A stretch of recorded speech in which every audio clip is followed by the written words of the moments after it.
think did Michael Owen get close to it? Michael Owen won them. Yeah, Michael Owen did win it. Win it? He won it. But not when he was at United. No. No. What? Was that after, after the World Cup? Yeah, but when he was at Liverpool or Real, where was he when he won it? Bex came second in '99. No, but when did Owen win it? What year? You came sixth. Sixth? Yeah. Did someone just tell you that? Yeah. How loud's that? I thought you... We'll get back to Roy and Gary and the gang in just a quick second, but remember, if you like this video, please like, share and subscribe. And don't forget to click the notification button so that you know when the next Big D video hits.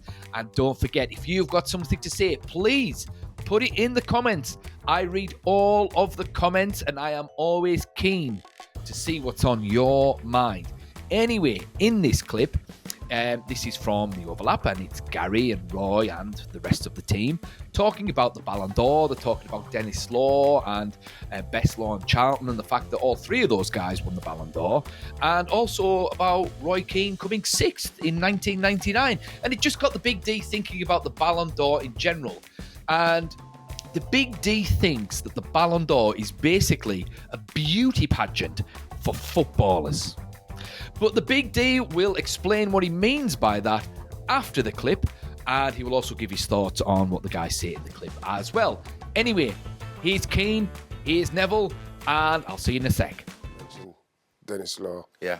He used to Dennis Law. You know, he used to say Dennis Law's name like he's announcing it. Yeah. Like Greaves. Yeah. I got sent a picture when Dennis passed away. My uncle met him at the '94 World Cup. My uncle loved Dennis Law. I've sent me a picture. What a brilliant picture. You know, in a hotel in Orlando, obviously the '94 World Cup. My uncle was a great man. He passed away a few years ago. Oh. And the picture with Dennis, honestly, it was beautiful. Absolutely beautiful. You know, Bergkamp's named after him. You know that, didn't you? Oh, is he? Yeah. Is it? Dennis Bergkamp's named after Dennis Law. Oh my God. I didn't know that. Yeah, Glenn Hoddle was Dennis's favourite player as well when he's going, but he's named after Dennis Law. Cool. Joe, I think it's incredible that he won the Ballon d'Or. Yeah. I think how difficult it is to win the Ballon d'Or. He's the only person ever from Scotland to win the Ballon d'Or. But George, Bobby and Dennis all won the Ballon d'Or. Which is... Three brilliant players, Imagine that now. But the only other player that won it for United, I think, is Cristiano. Well, there must have been a time at United when Ronaldo was flying, Rooney was flying. That one of them could have won it as well, maybe. Cristiano won it at United, I think. Yeah, but you're saying Wayne. Did Wayne ever get close to it? No. I think did Michael Owen get close to it? Michael Owen won them. Yeah, Michael Owen did win it. He won it? He won it. But not when he was at United. No. What? Was that after the World Cup? Yeah, but when he was at Liverpool or Real, where was he when he won it? Bex came second in '99. No, but when did Owen win it? What year? You came sixth. Sixth? Yeah. Did someone just tell you that? Yeah. How loud's that? I thought you were really knowledgeable. Someone's blasting my ear off here. Barry. Me coming sixth makes it a bit of a joke, doesn't it? No, I think it's '99. You'd have been the sixth best player. Was I in the list, Barry? What, you were sixth in the Ballon d'Or? Yes, Jill. God, that's good. Yeah, Did you go to the do and everything? Yeah, it was great. Oh. Red carpet, all the family were there. Did you think you were going to win, or did you know? I should have won. What did you... No, I'm slag. I shouldn't be sixth. Harrington, love it. Shouldn't be. You were sixth in the Ballon d'Or. It's a hell of an achievement, though. That is good. Yeah, the Big D loves the Ballon d'Or. The Big D likes to know who is considered the best in any realm, really. The Big D also likes acting. The Big D is a professional, classically trained actor of 15 years. So, you know, I like to know who the best actor in the world is and who the best actor of all time is. I like to know who the best player in the world is and who the best player of all time is. The Big D likes to know these things. And the Ballon d'Or is usually quite good to give you an idea of who the best is, but I don't know, sometimes with football, it just seems like some of these awards and some of these opinions are based on aesthetics. Now, I can kind of understand that if it's in film or TV or something like that, because the most graceful, best actor is usually the one who has got the most charisma and they have theatrical flourishes. It's not really a results-based sort of, what can I say, presentation. It's an art form. So a lot of subjectivity is brought to the table. But that being said, certain things need to be done for an actor to be a good actor. There's certain techniques involved, yada, yada, yada, yada, yada. But with football, it's a lot more definitive because it's a results industry. Whoever scores the most goals is the best goal scorer. That's it. Whoever gets the most assists is the most creative player. Whoever makes the most tackles and concedes the least amount of goals, say, is the best central defence partnership or the best goalkeeper or whatever. Whatever team wins the most trophies or gets the most points is the champion. Okay? But in terms of sort of the Ballon d'Or, it sometimes doesn't really pan out that way, and it just feels like it's a beauty pageant. The person that looks the best when they play football at the highest level seems to get all of sort of the plaudits. The best character sometimes gets it as well. Like, people talk about Diego Maradona being the best player of the 80s, and it's like, well, maybe, but people forget about Michel Platini. Because Maradona tended to be the best player in average sides. Maybe not average, maybe that's a disservice to the Napoli team at the time, but he was always the best player, without a shadow of a doubt, in a team of good players. Whereas Michel Platini would play in great teams, and he would be the best player in a great team, so to speak. And his stats compare favourably to Diego Maradona. Plus, he won the European Cup. Plus, he won the Euros. But people tend to forget about these things when it comes to Michel Platini because he wasn't a big personality, so to speak. But Maradona was box office, right? So, go back to 1999. How did Rivaldo win the Ballon d'Or in 1999? It's just insane, considering Manchester United were the best team, without a shadow of a doubt, in Europe that season. And some of the players that played for Manchester United that year just had banner years, and if it had been anyone else, if they were Brazilian, for instance, then they probably would have won the Ballon d'Or. Let's look at Dwight Yorke's stats, for instance. Now, Dwight Yorke finished, let me just see here. Dwight Yorke finished 11th in the Ballon d'Or in 1999.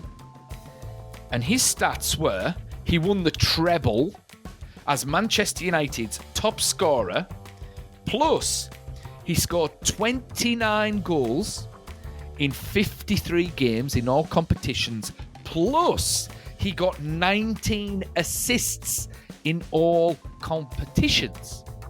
Now, David Beckham, who came second that year, and don't get me wrong, nothing against David Beckham, the Big D loves Becks, but David Beckham scored 9 goals in 56 games and got 20 assists. So that's 29 goal involvements. Yet, he comes second in the Ballon d'Or. Now, Rivaldo, fine. He had a fantastic year. He scored 29 goals and got 18 assists, which is comparable to Dwight Yorke. But he only won La Liga. So how on earth can Rivaldo win the Ballon d'Or when he couldn't elevate his team to win the Champions League? In fact, Man United helped knock out Barcelona in the group stages. So it just, I don't know. But, well, the point the Big D's making is Rivaldo was beautiful to watch.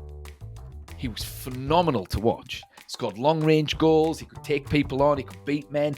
He had the aesthetics. But at the end of the day, in terms of effectiveness, Dwight Yorke was just as good as Rivaldo that season. So, but then again, it depends on the role that the player's playing within that team and, how effective they are in that team to help that team move forward and become a title-winning team. So Roy Keane finishes 6th. Now, Roy Keane only scored 6 goals and he didn't get any assists. However, he was undisputedly the leader of that 1999 team. And without Roy Keane there, marshalling that team and demanding the best from that team and being box to box, putting in the tackles, driving the team forward, then that team doesn't win the treble. And Dwight Yorke and David Beckham don't have the best season of their career to date. So can you say that even though Roy Keane wasn't pretty to look at and he didn't get the assists or the goals, can't you say that Roy Keane was just as important to Manchester United as Rivaldo was to Barcelona? So I suppose what I'd like to add to this sort of musing today is perhaps it would be better if the Ballon d'Or or these best player in the world sort of awards were a little bit more nuanced, and that the categories were broken down to suggest why specifically a player is good, and this is why they are getting that award. Because Vinicius Jr. moaned a lot that he didn't get the Ballon d'Or this year, but Rodri got it. But look at the importance Rodri has to Manchester City. He's been injured and Manchester City have just nosedived. You know, now Vinicius Jr. is brilliant, don't get me wrong, and he deserved to be in contention for the award. However, I would say that Jude Bellingham was more important to Real Madrid than Vinicius Jr. But does it mean then that Rodri is undeserving of the Ballon d'Or? See, if we knew precisely why people were choosing or voting for certain players, then it would just be a little bit more definitive as to why someone gets the award and someone else doesn't. Or maybe they just like the debate, it gets people talking on social media and it generates interest and buzz in the award and into the game and into the players and into the teams and whatnot, and then it keeps people's attention on the subject at hand. So maybe that's what they want. Maybe they just want the discussion as well. But the Big D would like to know definitively. But anyway, what do you guys think? Should the awards be a little bit more specific as to why players are being voted for? Or do you like it as it is? And who do you think is the most controversial person to win a Ballon d'Or? And what was the most controversial year when someone else should have got it? And who was that person? I've got a feeling a few Arsenal fans are going to pipe up here. But anyway, thank you for getting this far in this video. The Big D appreciates you, and whatever you've got to say, the Big D would like to know what is on your mind. So thoughts in the comments, and I'll see you in the next one.